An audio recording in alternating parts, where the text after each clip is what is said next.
There's actually over 100 studies now that indicate there's 17 distinct mechanisms that the mRNA injections may induce cancer.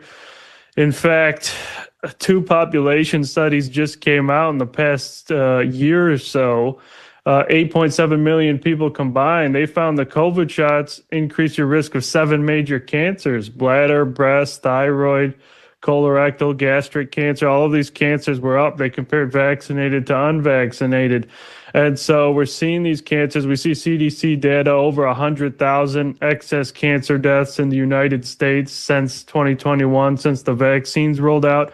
So it's a very concerning. Found 100% of COVID-19 vaccinated individuals have these circulating anomalous amyloid microclots in their blood.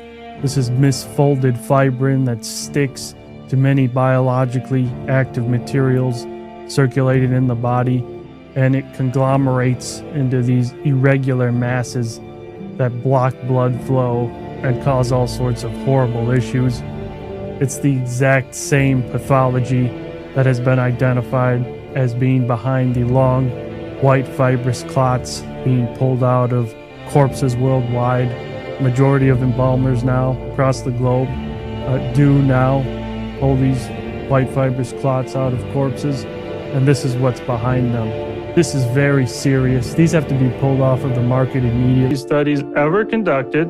The first one's by Fuksova and colleagues. This had 99 million people in it. They found 500% increased risks of myocarditis, 300% increased risks of spinal cord inflammation, which can be permanently disabling. It can cause paralysis. And then we have the second largest vaccine safety study ever conducted, which was published a few weeks ago. That had 85 million people in it and had a control group. So it was about 40 million vaccinated, 40 million weren't. It was a meta-analysis. They found 300% increased risks of heart attack. They found 200% increased risks of arrhythmias.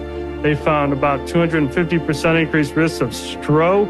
And so now we have the largest population sizes ever studied that were vaccinated, and we find these. Public health policy would have been very different, had the American public been made aware that a virus from a lab in China was going to serve as the foundation for an emergency use authorization, mRNA products, being mandated by the former administration. Dr. Fauci's role in the cover-up was intentional. Yes, intentional. Dr. Fauci influenced the analytical process and findings by leveraging his position to ensure the IC consulted with a conflicted list of curated subject matter experts, public health officials, and scientists.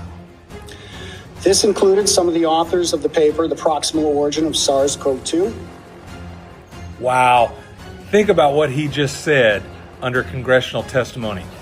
If the American people had been told the truth about where this virus may have come from, the entire COVID response would have looked different.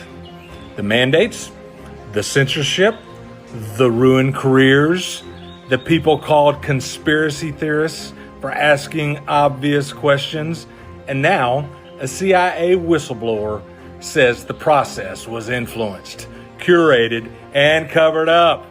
This wasn't trust the science. This was protect the narrative. And if this testimony is true, every American deserves names, documents, and accountability.